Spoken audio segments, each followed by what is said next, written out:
going. We're live. Gone. Come here, you little people. My foot. What? You don't need a foot. You got a life. Oh, I didn't know that.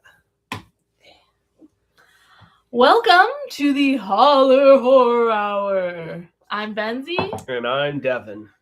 And the last thing we watched was Bram Stoker's Dracula.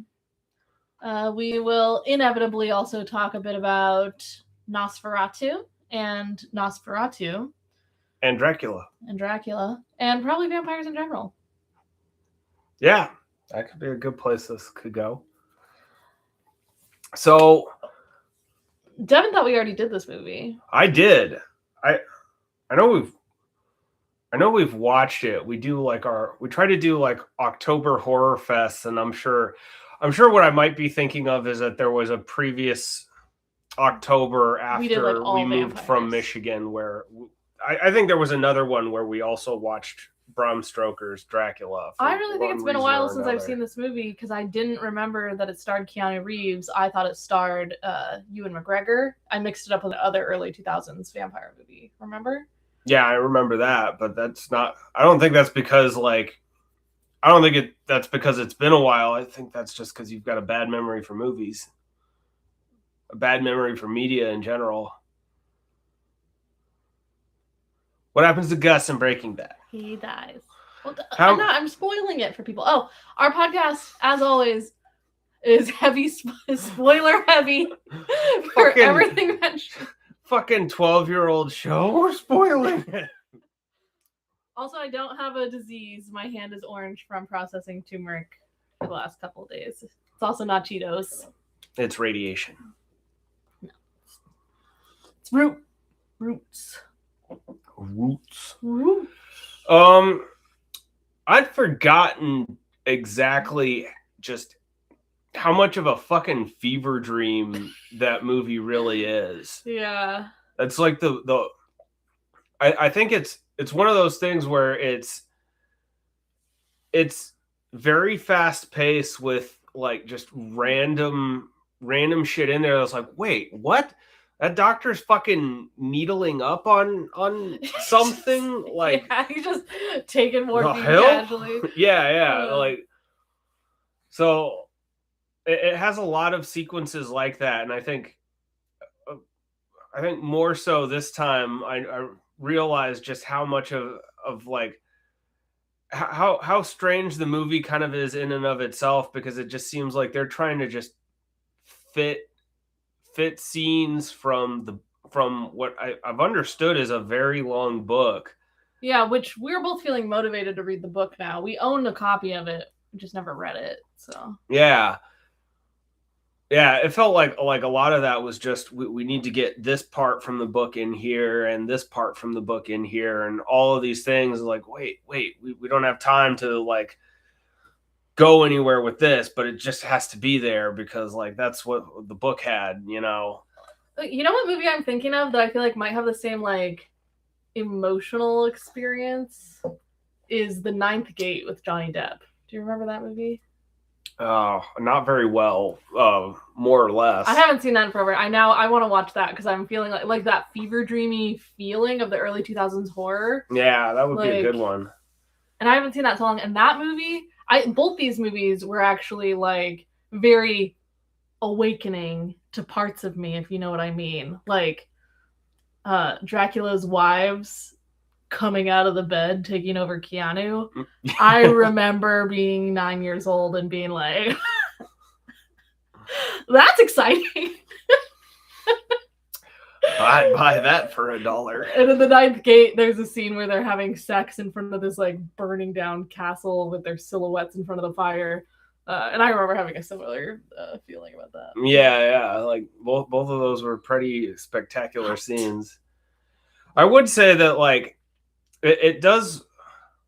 I feel like there's other movies I've watched where I've had the thought that like, is this just here because it was in the book or whatever they're referencing, or like, wow, this feels like really rushed and like you're just chucking shit at the wall. But like I do Well, it was ultimately. also before they were letting people make 3-hour movies. Yeah, thank God. Hopefully, we go away from that. Honestly, but well, 3-hour movies just casually for theatrical release. Like, Yeah. I do think that like practically, like I think trimming the hedges would generally just be a bit better. Like the better adaptions are usually ones that can, like the Lord of the Rings. Lord of the Rings is painfully long still, but part of the reason I think it works is because they made some good decisions about how do we trim the hedges and still like connect everything so that we get the important bits out of the book and move everything so that it's still a coherent story. You know, what's I mean, I just rewatched Lord of the Rings and I didn't find it too long. no, Like, well, I know they're long. I know they're long movies, but I felt like the only one I felt was too long was Return of the King. okay. I felt the length at the end of that movie with like the fucking 30-minute goodbye sequence. I didn't feel that with Well, I feel like you needed that long because you're crying the whole time. You can't really pay attention. Well, speak for yourself. I think my dad made a comment with that movie that was spot on of like, I don't like to see more of the spider. Like, cut out this shit at the end and give me more of the spider. Like, yeah.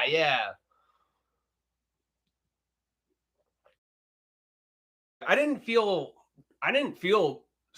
Dracula was like too long. Like This movie holds up. I do think so. I do It was think still like very good. I do think the way it's a fever dream does still work well with the movie, and it does still have enough of a because kind of all the characters are in a fever dream too. Like, yeah. It does. The whole thing just has that feeling to it, and everybody feels like they're affected by it, and like this crazy like sexualized fucking hedonistic Dracula story. Like everybody's kind of feeling some version of that. Okay. And I don't think I don't think it like the parts that just feel like they were thrown in there. I don't feel like any of it's so incoherent or so random that I felt like, wait, you didn't do anything else with that. Like the doctor just casually, shooting up some morphine while he's on the clock. Like I didn't, it's like, what the fuck? That's just there. It didn't feel like that needed to be expanded on or anything. It was just sort of strange. It doesn't hold the audience's hand. It just was just sort of strange to see it. I thought this movie, this may be a controversial opinion, is better than the new Nosferatu. I was thinking about, I was sorting through my own thoughts on that because like I was also wondering about that because I very much thought of Nosferatu and some of the differences between Nosferatu and this one, and like, well, which did I like more? 'Cause I do think overall I like this one better than Nosferatu because Nosferatu also has the same crime of like a lot of the sequences feel out of left field and feel like a fever dream. They kind of all go together, but like a lot of it does feel like we're just trying to throw as much shit from like whatever reference we have into this movie, and some of it Nosferatu did feel long at moments. Yeah. Also, I feel like the setup of Dracula's love for Mina felt really powerful in this movie. Yeah. And I didn't like feel it the same in Nosferatu. Well, and strangely enough, Nosferatu, like the relationship between Dracula and Mina just felt a lot more weird. Like I understood it a lot, what was going on a lot less. Like, well, it felt like we're kind of just given some like half-baked explanation that Mina had an inkling of calling out to the devil or something, and Dracula answered, and then like, you know, he's now he's like obsessed with like coming for her. So like, I don't know, that whole sequence just felt a lot more half baked and underwhelming in Nosferatu, the new one, than it did in Stoker's Dracula. Yeah. Also, the stuff with Lucy, Yeah, was like really intense and yeah, cool and beautiful. yeah. Uh, The one thing I thought of in Nosferatu versus Dracula that I did, I think I did like a little bit more in Nosferatu was like his fucking presence. mm. What's his name? You Count don't like the boob Orlok? hair? I mean, it's not that. I actually do think that's another thing that I think Stoker's Dracula did better. They did a better job of like balancing that aspect of like sexy Dracula was still like Quite creepy, quite creepy, quite hideous, quite terrifying also his at different beast parts. form. Well, and he had like different forms too, which was trippy to follow. You know, he was like straight up. It felt a lot more in line with you know some of the classic lore where he's like at times he's turning into a mist, at times he's just turning into a horde of rats to escape, at times he's like he almost looks like this, you know, beastly wolfman type of thing, and at other times he looks more like a bat or just an old man. Like it was, but like the bits where he's like, you know, where he's just like sexy Gary Oldman, like that worked really well in this. It worked a lot more than like, or it worked. I liked it better ultimately than like, you know, the Nosferatu vampire trying to seduce Mina or seducing like Lucy, but when you look at him, it's like, gross. Don't touch me. I don't want to catch what you have. One thing we can complain about though is Keanu's acting. Yeah, we love you. We love Keanu Reeves. Right? I do just want to wrap up that like, yeah, you go with the presence. Like it was that the whole fucking city felt the vampire's presence. You know, like he isn't just this like, you know, walking around like skulking thing. He's like it's like he brings plague.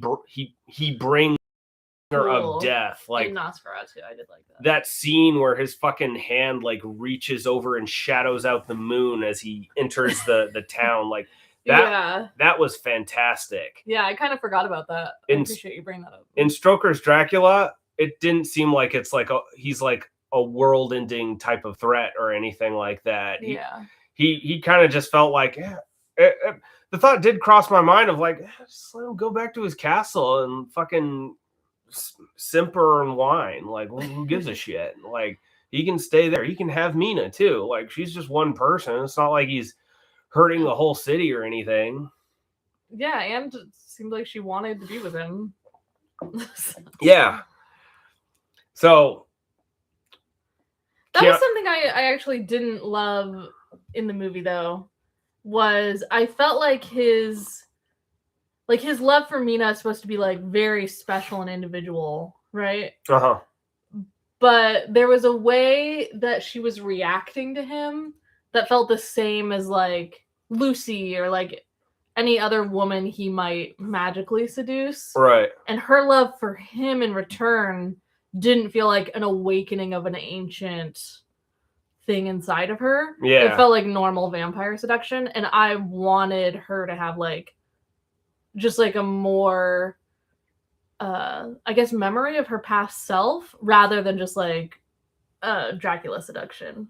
Yeah. I think I also thought like I thought they did a good job of like, you know, establishing like some build up towards that with them meeting beforehand and everything.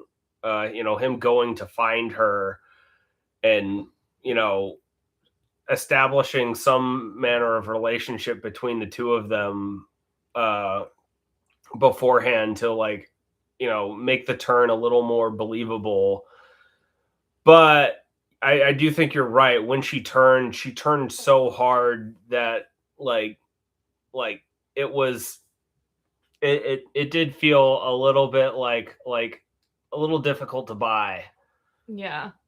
Which I don't know how much of that is from the book or the director's choice. So I'm sure some portion of that is like some missing mental dialogue from her, on top of like the book's a lot longer, so maybe they took a bit more time to like move her towards like just going full vampire. Well, and I felt a little confused why she still married Jonathan. Yeah, I did too. Like why?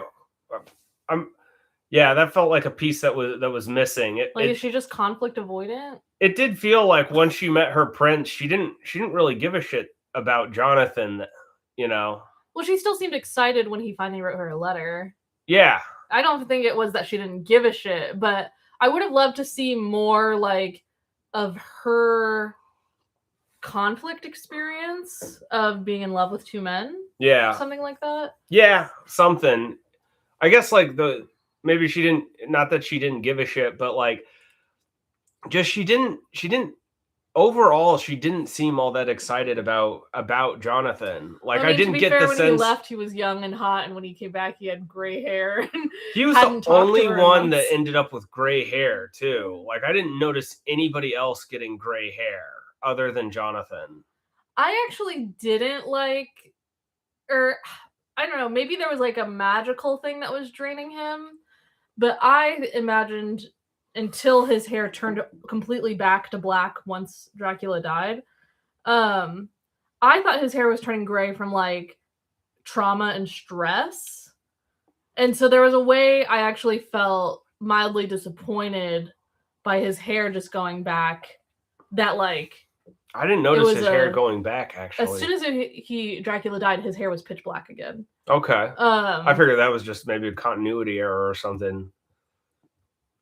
Maybe. It was never gray again after that. And they don't really acknowledge it enough. Like it's, yeah, I guess I don't know. I guess it was just a way like I liked imagining that was from stress, and seeing that it was like a supernatural thing actually removed some of its power. Well, and I sort of thought it might have been a combination of like stress or like, Dracula's influence, like draining some of his youth out of him by like, literally draining his blood. Yeah. I don't know. It was it was weird. It was a thing that I noticed. I was like, and in the overall scheme of things, like, yeah, maybe you didn't need that. Yeah. Yeah, I wasn't. I guess on that note, I was not fond of Keanu Reeves' acting. He seemed very stiff, and I like Keanu Reeves overall. Like in general, I like a lot of the roles that he's been in, but in this one he was noticeably stiff, and it was early in his career. Part of that also might be that like to the extent I'd critique anyone else's acting, I'd probably be more inclined to like critique everybody else with overacting to some extent, with that fever dream element. I liked that though, and I also think like it. Even though I do think his acting was stiff, and I really like your theory that it's because he was focusing so much on trying to do an English accent that he forgot to act. But it kind of still worked, obviously, because we liked the movie. Yeah. And there is a way like he's actually not a main character. Yeah, he's like, very much not a main character. Yeah. And so there's a way he's kind of like the self-insert character. Uh-huh. So he's a blank slate that you can take on. Yeah, that makes sense. And all the other characters are like wild. Yeah. Like everybody Well, and like something else I noticed, everyone in the movie literally has an accent of some sort, like whether Yeah. it's an English accent or Van Helsing's like German accent, or even the one American in that has a very thick Texan accent. Was this movie star-studded when it came out? Because I was shocked by the cast. We had Keanu, we had Winona, we had Anthony Hopkins. Carrie Elwes also, Like Princess Bride. when this came out, Gary Oldman. yeah, Gary Oldman. Fucking Dracula, man. You missed him. Yeah. I guess I'm wondering if you know that. Like when this came out, was that a star cast or was that Anthony Hopkins was I'm absolutely sure Anthony Hopkins was famous as fuck by that point. Gary Oldman was famous by that point. Out? I don't know if Hannibal was, or Silence of the Lambs. I don't know if Silence of the Lambs was out by that point, but Anthony Hopkins was famous before Silence of the Lambs. I'm pretty sure. Yeah. So I think so was Gary Oldman. He'd had a couple roles, a couple really like good roles before that, I think. Yeah. I don't know. Winona would have been like fairly early in her career too. She was so young, especially because we just finished Stranger Things too. I totally forgot she was in this movie, so it was kind of wild to see her as like a sweet young girl and like Miss Byers and and then I think this was after like Bill and Ted, but definitely before The Matrix for Keanu. Yeah. Yeah, I don't know. It's hard to say, and there might be even some other people in there that I missed or overlooked that weren't mentioned. Come to think of it, I think there are some, because one of the things I automatically felt inclined to do is not just compare it to Nosferatu, but like the classic black and white Dracula with Bella Lugosi, and just like how some of the things went on in that one. And one of the things that one of the characters from that movie that wasn't really present here is like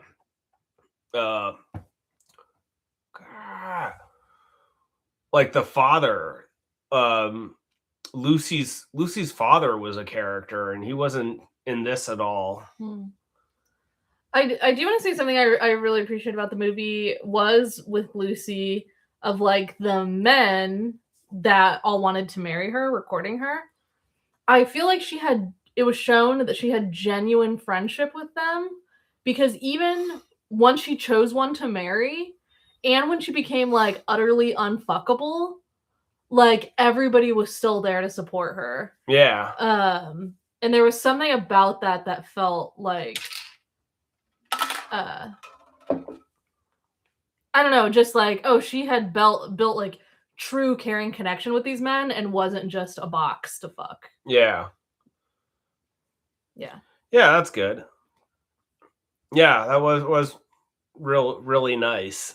And I loved all the shots in the maze garden were beautiful, like even before the sex scene in there, like oh yeah, them running through it, the joy of womanhood together, and then the like the breakdown of that, and I loved all the scenes in that hedge maze. Yeah, they did a really good job of like making some, I mean, all of the characters were really memorable in their own ways. Like even Dracula's wives were like really definitely got a chance to leave their mark and did very good at and Renfield. Yeah. Yeah, Renfield this is kind of an interesting, a little bit of a different bit on Renfield, because in other versions of Dracula, like Renfield is actually going out and like doing things in service of Dracula. He's actually moving around and physically, like, you know, went out and removed strands of garlic and everything. Whereas in this, Renfield is a lot more. Renfield is a lot more toned down. He's a lot because he's like pretty much entirely just confined to his cell in the asylum in this one. We kind of get some rundowns of him, but at the same time, it also just that is one of the reasons why, like, this is not my favorite version of Renfield, because Renfield doesn't really do anything. He's pretty funky though. He's still memorable. He's still funky. He's still a memorable character, but like he kind of just says some funky things, and like has the eating of bugs and whatnot, but that's about it. He's not active in this one. It does make me wonder if Mina's like ancient love with him wasn't a factor, you know? What would have happened to Jonathan? Because Renfield was just the previous contract guy. Yeah. Right?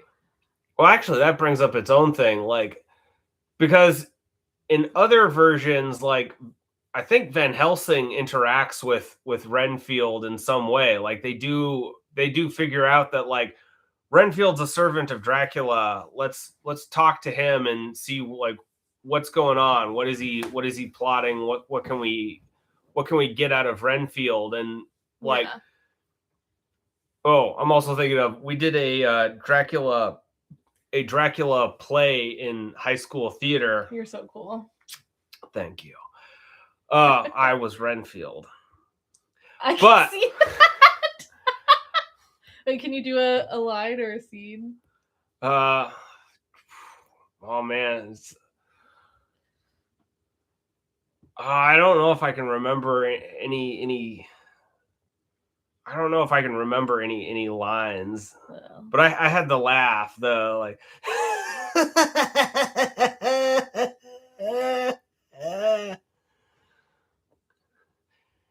Please, just give me a little spider, and I will serve you. Oh, great bat! Oh, lovely master of the night! I have served you well. What is that? Oh, yes, master, yes! Yes! I shall do your bidding. Yes. That's what you say to me all the time. Benzula. I'm Mothra. But and that version has a major difference because Lucy doesn't die. Lucy survives by the end. But like in that version, like there's interaction between Renfield and like everybody else involved in like Lucy's passing, and looking at the movie, it also seems like an obvious and strange step to miss, especially when Jonathan gets back, because Jonathan would be like, I took over for Renfield. He, like, that must be why he went crazy. Like, let's talk to him. It also, like, the way Stoker's movie plays out, it also kind of begs the question of, like, why did Dracula send Renfield back? Or, like, why is Renfield back in England at all? How did he make it back, you know? Yeah, and what was Dracula's...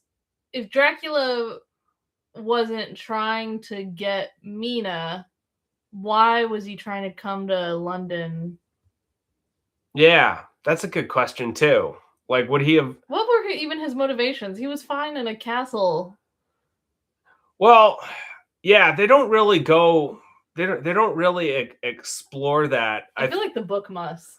The book absolutely must. I do think, and I think for the most part, like, I would just gloss over that. He's coming to London regardless, just because like he wants to move to the big city and like expand his power. I think that's generally like just where it gets left. but like in Nosferatu and Stoker's Dracula, the big hook for him like moving to London generally does seem to be that like, oh, he's taken over. He's fucking I'm coming for Mina. Yeah. Coming for Mina, and I'm taking this city. So, yeah.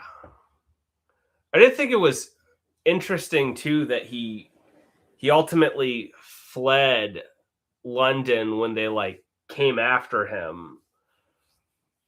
I did think it was interesting that like, I don't know, like strangely he felt a little underwhelming in terms of his power in this one. Like, well, I felt like his power in this one was a lot more realistic. Like, I like the thing you're talking about of his presence in Nosferatu, but he is also like just a vampire. yeah.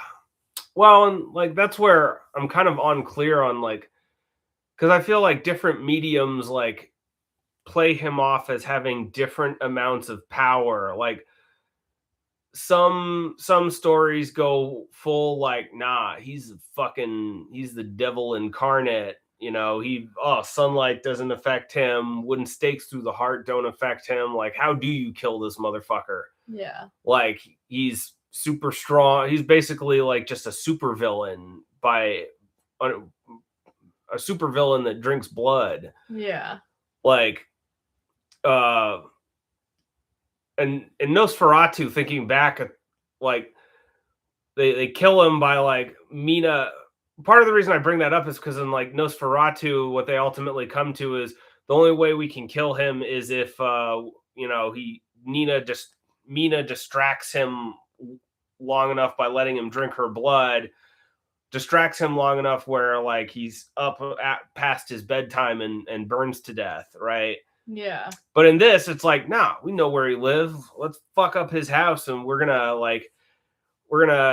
fuck up his coffin and force him to run, which makes a lot more sense. Yeah. I don't remember in Nosferatu like why they couldn't. I know they couldn't find him because he wasn't home when they came knocking, but like, they're like that also kind of is a bit strange because Jonathan Harker gets back and he has all the receipts for like where he purchased property, so they could figure out where he might be hiding. Yeah. So like, yeah.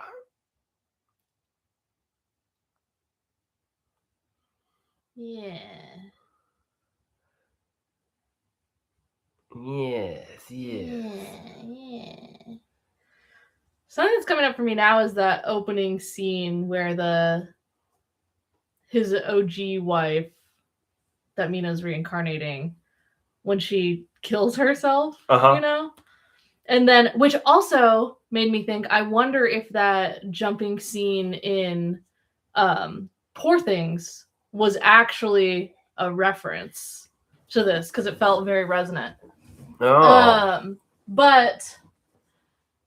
that was very different though. In Poor Things, she jumped to avoid a husband, and in Dracula she jumped because she was sad about losing a husband. I'm not saying story-wise, I just could imagine, Poor Things coming out 20 years in the future, like being impacted by that.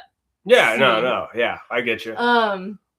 But then completely perfect looking body that they recovered with just like a drip of blood. Oh, you noticed out the mouth. You noticed a twitching eyebrow, and also I forgot about that. When he goes down to her face like twitches. Also, like, didn't she jump in a river? Why would there be blood dripping out of her mouth? She looked absolutely perfect. Yeah. That's a bit where like, I don't question it. Just let it. The twitch was a good catch though. I'm proud of myself for that one. Good job, baby. You caught Winona.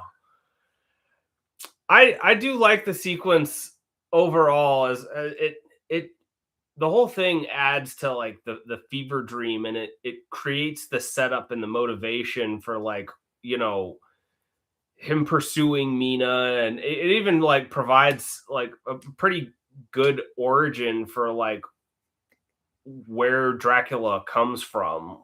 Like Yeah. how did this fucker like start up and come to be? Even though it is like, oh, my husband's dead, I'm gonna kill myself, and he's like, oh, my wife's dead, I'm gonna live forever, That'll drinking show him. blood. Like, Well, part I of think it was just cursing well, God or but whatever. part of the reason for that is because like she killed herself so she wouldn't go to heaven. Oh. That was what they laid out. Like, no, she took her own life, so she is cursed to go to hell. And he's like, God damn it! Like, this can't. This is not fair. Like, why do I Yeah. come home to this and find out that my precious bride, the person I cared most about, I'm going to be away from her forever now. Would you do that if I died? Which part? Curse myself to live forever? Yeah. Sure, I'd curse myself to live forever, with or without your death. Yeah.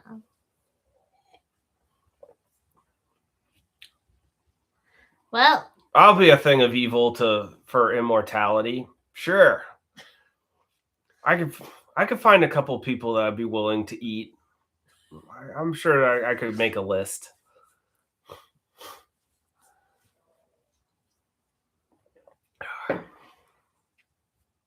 What else? oh, the scene where the wives have a baby.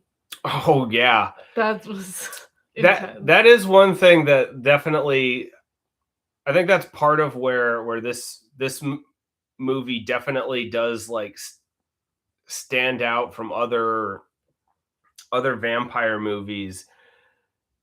Even though like Dracula feels a bit underwhelming in terms of like power level versus Nosferatu.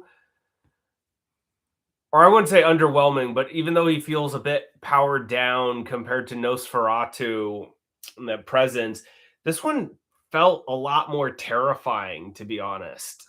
Like with things like that, where like, and that's something I like about the movie too. They definitely up some of like the terrible things that happen in it by a huge margin, with like feeding a baby to the wives, and they're like excited to eat it. It's like, Jesus Christ. Something I'm just now noticing is it's making me think of like when I used to watch 80s movies and I'd be like, there's tits and bush in these horror movies, you know?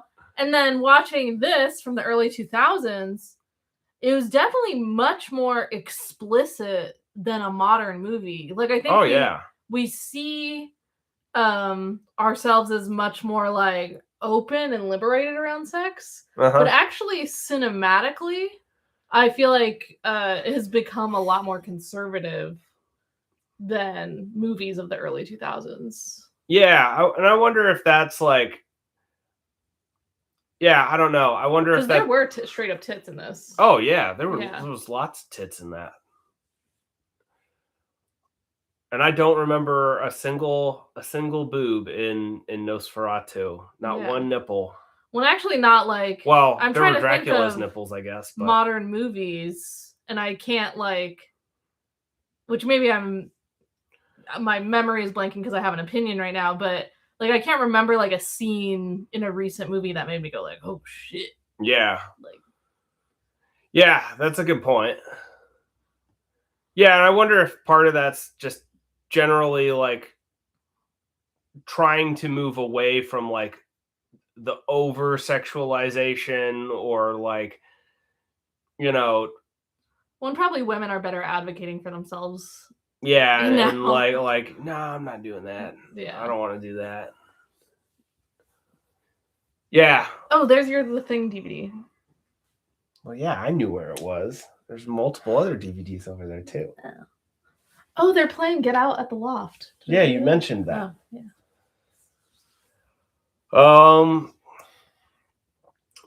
What else? Something, just because we don't talk about it that much, from the like OG silent film Nosferatu that I just love is that the werewolves are literally just hyenas, and that they also have that shot of the Venus flytrap, like it's the scariest thing ever. Yeah. And whenever I watch that movie, I guess I've only seen it twice, but both times I really had this feeling of like, these people didn't have the internet. Like, they didn't even know about this stuff. This is their first time seeing a Venus flytrap, their first time seeing a hyena, and it is terrifying. And to me, like, I was like a little kid and had a Venus flytrap, because now you can go to the store and just like buy anything. Well, and like, I guess me watching it, it's like, I don't know, it's not a dog. What the fuck is that? Like, I wasn't familiar enough with hyenas to pick out what they were, but like, those are funky looking dogs. Like, how did they get that? What are those things? Yeah. And so yeah, it was that was a funky thing for you to point out. Going back to Bram Stoker's that I'm thinking of now is all the practical effects. It had tons of that like double shot fade in that was like very film-esque. Oh yeah. So even though it was of its time, like the creepiness factor totally translated Oh yeah. in a way that I think CGI just like can't keep up with. Oh yeah, for sure. I do think that ultimately the best way to go, like, I do just think that there's a limit to how much spectacle you're going to get out of the CGI, how impressive the CGI is going to be. Like, if you make it look so good that I can't even tell it's CGI, and you've got like a person walking around, like, that's good, but at the same time, like, you can already put like a realistic looking person in the movie to like do all of that stuff. And so like the real money, I think, or the sweet spot is always going to be some very good practical effects with some CGI to smooth out the edges. Like, I think of The Thing, where like everything in there is practical. Just about everything in there is practical. Yeah, everything in there is practical. And there are some limitations to that, like, the spider. The spider head is, very clearly just on a pull string with some legs that are just moving up and down. Something like that could maybe be done better with CGI, with, pull the prop and use CGI to make the legs look a little bit more realistic, right? Or like even the final monster, like, add some CGI to do some other effects with it. But like the full CGI, like, it just gets to a point where it's like, okay, I'm basically just watching a cartoon. Animated film. Yeah. I think Ash versus the Evil Dead TV show did great combo of practical effects and CGI. Oh yeah, absolutely. That to me is like a go-to example of what I want. Yeah. It's also just fun to see some like well-made props, I think. Yeah. That's something that's like fun to appreciate, whereas like, there's just a point too with the CGI where it's just like, yeah, it's good graphics. Yeah. That rock is beautifully programmed. Just like, the giant monsters and everything. Well, we are soon going to be watching a movie notorious for its CGI, because we're going to be rewatching the Mummy movies and the Scorpion King before the new Mummy comes out. Because the Scorpion King was also, I'll never forget, a movie. I was like, The Rock is the hottest thing I've ever seen in my life when I watched that movie. Scorpion Rock or the Scorpion King. The Scorpion King. Yeah. Yeah. Which I often say, like, my vision of even my ideal self is a combo person. I'm a woman, but I'm a combo person of Jack Black and The Rock. That's my ideal self that I achieve. So. But yeah. And then Devin won't love me anymore because he hates Jack Black. Oh. But maybe you like The Rock enough to make up for it. I mean, I like The Rock.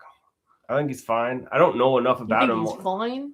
I don't know. I don't want to know anything about most actors outside of their filming. I don't want to. I just want to watch the movie. I like that about you. They're not buying me lunch outside of the movies, so I'm not gonna give a shit about them outside of the movies. We're not like saying hi to each other like out in real life, so like I don't give a fuck what they're doing outside of their acting. Like that's as far as that relationship goes. That's all it needs to be. That's all I want it to be. I haven't in a long time, but I used to have these dreams that I would run into Jack Black at the airport, and then we'd become friends. And then Devin would be there the entire time, having a bad time, just like annoyed that now he has to hang out with Jack Black because I've become friends with him. But they were always fun for me. That's not fun for me. Well, luckily it was not real. Yeah. So maybe here's a good question. Back to Stoker's Dracula. How do you rank it in terms of just vampire movies in general? Oh. Where would you put it? Really high up. I would agree with that. It's hard because I feel like there's different categories of vampire movie. Sure. You know, like The Lost Boys feels like possibly my number one. Mm-hmm. But it's such a different energy than Bram Stoker's Dracula. I think Bram Stoker's Dracula is my favorite Dracula movie. Okay. If that makes sense. No, that makes sense. Yeah. And then I think The Lost Boys is my favorite, like, vampires running around movie. I loved those Fright Night movies we watched. Oh yeah, Fright Night. Even I remember as a kid loving the movie The Little Vampire. I never saw that. We should watch that one. I like From Dusk Till Dawn. Oh, obviously From Dusk Till Dawn. That's like one of the sexiest vampire movies. Yeah. What else? I recently watched Sinners. Devin hasn't seen it yet. I think it's incredible. I'm really excited for Devin to watch it so we can talk about it. I'm trying to think of like what there was John Carpenter's Vampires, which was like that was a funky watch for me. I liked the vampire more than I liked the main character in that one. Yeah. Mainly because I think it was fucking, I don't know his name. It's Silver from the Karate Kid. Like he was the main vampire. He's just fucking great to watch. He's such a good character actor. James Woods was just so fucking hammy and over the top of like, yeah, I want the vampire to win. Yeah. Also, I do have to say I have gained campy appreciation for the Twilight movies. Even though when they came out, because I was a huge Twilight girl in high school, and when they came out, I hated the movies. But I think I've like fallen in love with Kristen Stewart and Robert Pattinson as like weird as fuck actors. I do What else care has about Kristen Stewart been in? She was in that one with Jesse Eisenberg with the Monkeys comic. Love Lies Bleeding, where she was the lesbian and became a fucking giant. Yeah, I loved her in that. That was good. And some other stuff I can't think of, but I love them in interviews. I just like how weird both of them have gotten. And it's like retroactively made me appreciate Twilight. Yeah. I still don't care for Twilight. I don't have any good. I mean, the best memories I have of it is making fun of it with friends. I didn't enjoy any of the following movies. Like it wasn't for me. Like whatever. Like I don't have to like it. The first time I saw it, a boyfriend took me to the theater to see it, and he had already seen it. And we got in a fight because I didn't like it, and he thought it was like incredible. Oh, that's hilarious. Yeah. Yeah.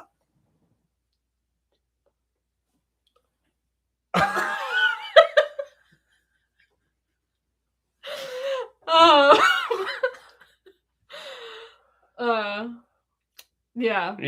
Yeah. What about Blade? Oh fuck! I don't even know how I could forget that. Like, Blade is. I love Blade. Oh, and like Night Crawlers, or what is that movie where the vampires have taken over the world? I really liked that one. And there's only like 100 humans left. Oh, not something. Not.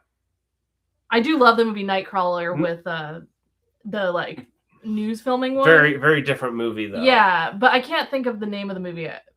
But I think you know it. Daybreakers. Oh, okay, yeah. Yeah. Yeah. Also had William Dafoe in it too. Yeah.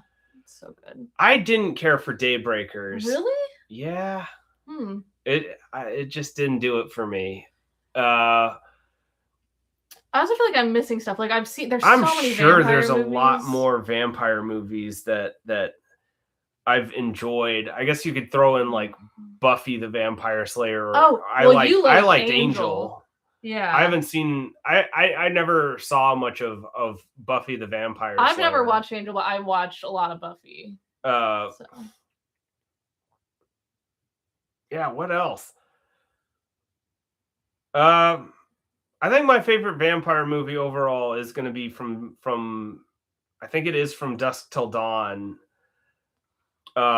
Favorite Dracula movie, I do think it does sit as I do think Stoker's Dracula takes it. Fuck yeah. We should do a vampire movie winner chart. You know what I'm talking about? Yeah, that'd be good. Yeah. Have you seen Van Helsing with Hugh Jackman? Yes. Yeah. That I know it gets a lot of hate. I liked it though. Oh, what was that one with it was more just like funny, not like incredible, but Johnny Depp was like a funny Dark Shadows. Dark Shadows. Yeah. That I enjoyed that one too. And Renfield with Nicolas Cage. That's right. Yeah. That was those are like that was pretty good too. Movies. Nicolas Cage and John Holtzman, yeah. who also was in Nosferatu. He was Jonathan Harker. I think he went from being Renfield to being Jonathan Harker in Nosferatu, or maybe the other way around. But yeah, that was amusing to be sure. Yeah. Do we want to just make like any quick comments on the Stranger Things finale? I didn't care for it. Sucked. I think the long and short, a lot of people are saying a lot of different things. I think the long and short is they used AI to write it and it was lame. That's funny. They just brought in too many character, Stranger Things has always had a problem, I think, with too many characters and not enough for all of them to do. And this season, they just made their problems worse by really trying to spend a lot of time with characters that it didn't need to have a lot of time dedicated to them. Like this isn't like a big news flash, but like every minute dedicated to Holly could have gone to somebody that I cared a lot more about that's been with the show for a lot longer. Like Mike went from being the heart and soul of the group to basically just being Eleven's arm candy to being pretty completely irrelevant in season 5. You didn't have to do more with like developing his relationship with 11, but you could have done something more with him. And all the other characters that I felt like would have had interesting relationships to explore, like that all got missed out on so that we could see more of like Holly and, Derek and Miss Wheeler. Also, everybody was being like an over-the-top sarcastic asshole to each other. Yeah, that, and it was just like... That was another thing that really took me out of it. This isn't funny. Yeah, like, I didn't feel like Murray or Robin were that hard to watch in previous seasons, but I found myself like just immediately getting angry anytime they were on screen. And Robin wasn't so much of a douche. She just felt obnoxious when she was on screen in this one. And she was on screen a lot. Murray in this one he was just an asshole every time he was on screen. It's like, motherfucker, where are you getting the balls to be such a prick right now? You are a fucking you're a fucking I can't even remember the words now. You're a fucking nobody, you bald motherfucker. Like, where do you get off insulting like the teacher that's like a beloved character? Where do you get off like insulting Hopper or anyone else here? Like, not that you're not an important character in a lot of other things, but like, why are you being such a prick? You are very far away from being anywhere near the most important character in this. Like, and it wasn't just those two. Like, everybody just seemed like they cranked the douche meter up to 11. Like, 11 seemed like more of an asshole. Dustin was more of an asshole. Hopper. And like, Dustin kind of made sense, but it was still just painful to watch in the context where everybody is just being such a shitbag. Yeah, because I feel like with Dustin's trauma, if they had just made Dustin more of an asshole, and then they like explained it, sure, that could have been a really cool choice. Yeah. But because they made everybody a douche nozzle, it just like he was just one of the basket. Yeah, I do feel like the douchebaggery from all of the characters this season is something that I haven't heard talked about a whole lot anywhere else.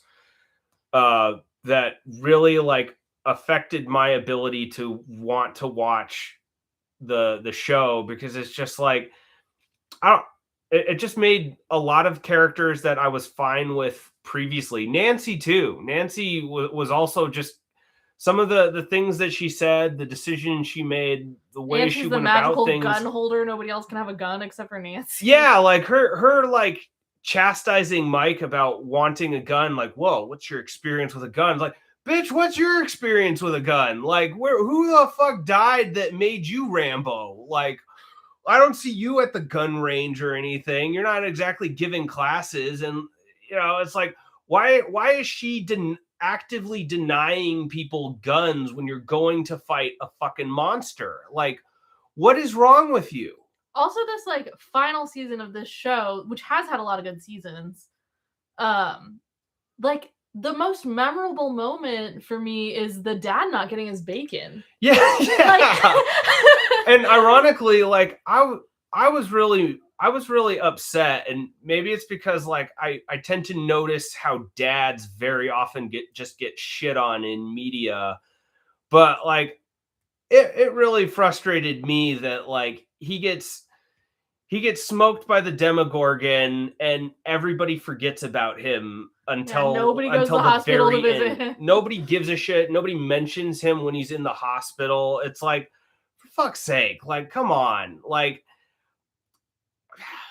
I don't get why Miss Wheeler like got built up so much, and like the dad was just, blatantly like just blatant. It's one thing, like he within the story, he is what he is, he doesn't have to be like a memorable character necessarily like Miss Wheeler, but for Mike and Nancy to seemingly not care at all that he's in a coma, he's in the hospital, for them to not even think like our dad is not doing well, like that's just a travesty, honestly. Yeah, and it's like there is no appreciation that he like lets all these people stay in his house. Like he doesn't get his bacon. He's financially supporting like 3 families. Yeah. Like on top of like, Mama Bear, Miss Wheeler, like he's financially supporting her. She doesn't have a job. Which is normal for the time, Normal for the time. It's not bad. It's bad in the context where he's getting shit on as the sole breadwinner for the house, though. Yeah. I did think that was pretty lame. Yeah. So, yeah. Like, I very much didn't care for season 5. And yeah, I do kind of agree with everybody else that like they kind of dug themselves into a hole when they introduced Vecna and made him like the ultimate big bad of everything. We did both like that the Upside Down was a we're traveling space. We're worth commenting on some of the things we like. We did actually maybe controversially both like that the Upside Down is just a medium between our world and the abyss. Even though magically no bats or demigorgons in the abyss. Yeah, just, that. Trying to think of some positives now. Yeah. Like I did like that. I still liked Steve. Yes, I did also controversially like that they brought 8 back. 6 or was it 8? Collie. Let's go with Collie. Yeah, we can't remember what number she is. I liked that they brought her back. I didn't mind the episode that she was in. Like I can see why a lot of people didn't like it, but I thought it made some degree of sense. I enjoyed it for what it was. And it would have been weird to never mention it again. I was actually very frustrated that after that episode, like she just never gets mentioned again. Like, they're talking about like, there's nobody else like you. There's nothing else that could be done. There's nobody else that could do this. Like, is there not another fucking psychic just running around out in the wilderness? We've seen her do things. Oh, we really liked that Will ended up being very powerful. Yeah. That felt like a good bit. Yeah.